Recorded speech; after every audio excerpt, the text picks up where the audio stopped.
Hello, by the end of today's lesson, you should understand the measurement relationships between the angles made when a transversal intersects two parallel lines. So the first thing you need to do is set up your notebook in C-note fashion and draw a pair of parallel lines being cut by a transversal.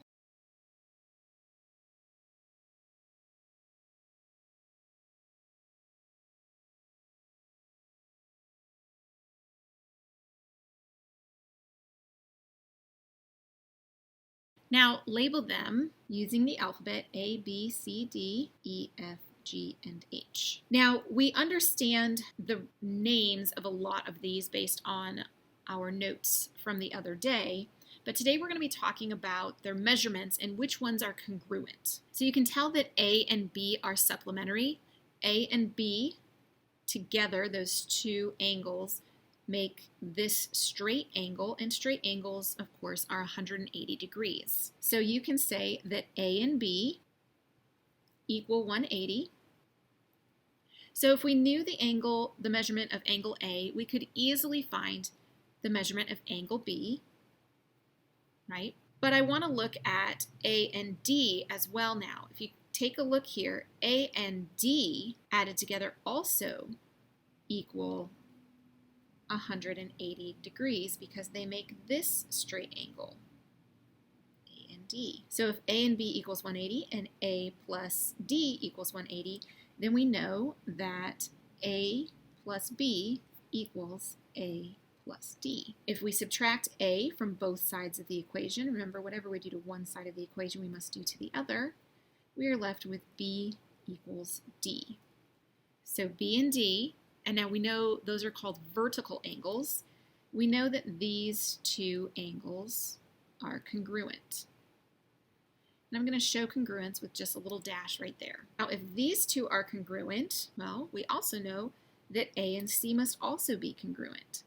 So I'm going to go ahead and do this. Now, to show that those are different, because they don't equal the same thing, I'm going to use two slashes to show that those two are congruent. I can also use color to help. So here I'm going to use pink on those two, and I'm going to use yellow on these. Now what we're really going to talk about today is if we know the angle measurements of these angles, then we also know the measurements of these angles. Because remember, these two lines are parallel. That means that when they intersect the same line, they intersect at the same angle. So if angle A is pink, then we also know that its corresponding angle, E, is also going to be the same measurement. So we're also going to color it pink. And if this one is corresponding there, well then we know that G is also the same. And if those two are pink, we know that the pink and the yellow equal 180. Well, these together come to 180.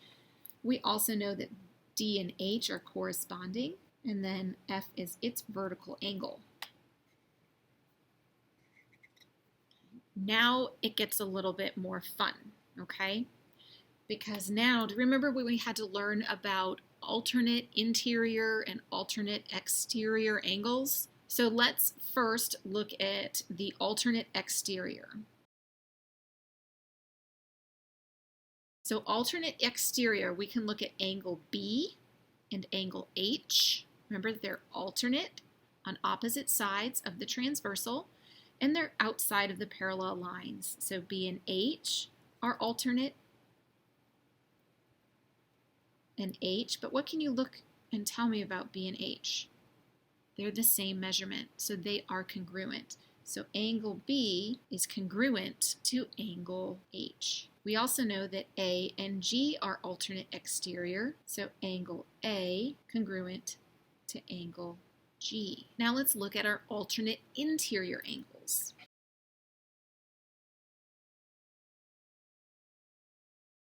So alternate interior, we're going to be inside the parallel lines, but on opposite sides of the transversal. So C, E, D, and F. C and E are congruent, and D and F are congruent.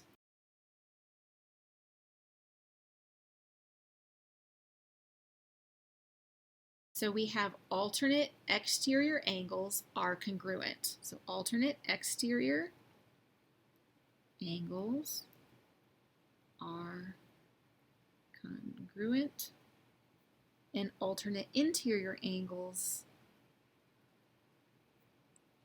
are congruent. There are some other interesting relationships that you can see. You can see that if you're on the same side interior, they are supplementary. Same side exterior are complementary. Same side interior complementary. Same side exterior complementary. All of these relationships will help you figure out the measurement of any of the other angles. You only need the measurement of one angle.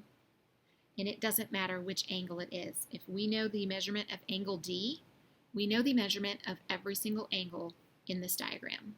If I know the angle of angle G, I can figure out the measurement of every other angle in this diagram. So let's give it a shot. Let's say that angle G, let's keep it easy and let's just call it 80. If angle G equals 80 degrees, then we can go through and we can figure out what all other angles equal, okay?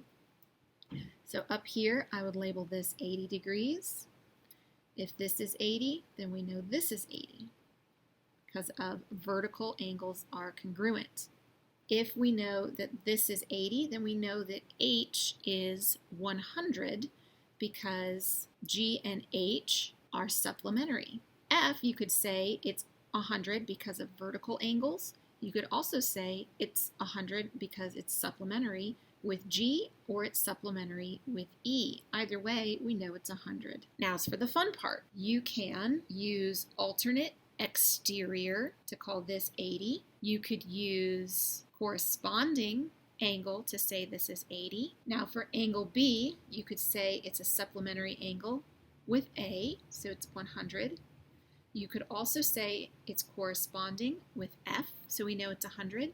You could also say that its alternate exterior angles are congruent, so it's 100. So there are a lot of different ways that you could justify or explain how you got the measurements here. So D, vertical, alternate interior, or corresponding. And the last one, angle C is 80 degrees because of vertical, supplementary, supplementary, corresponding, or alternate interior. Okay, so this is a lot to cover. Okay, you can practice it on IXL or in your textbook, 11.1. So let's go ahead and figure this. If angle G equals 80, then angle E, angle C, angle A equal 80 degrees, angle H, F, angle D, and angle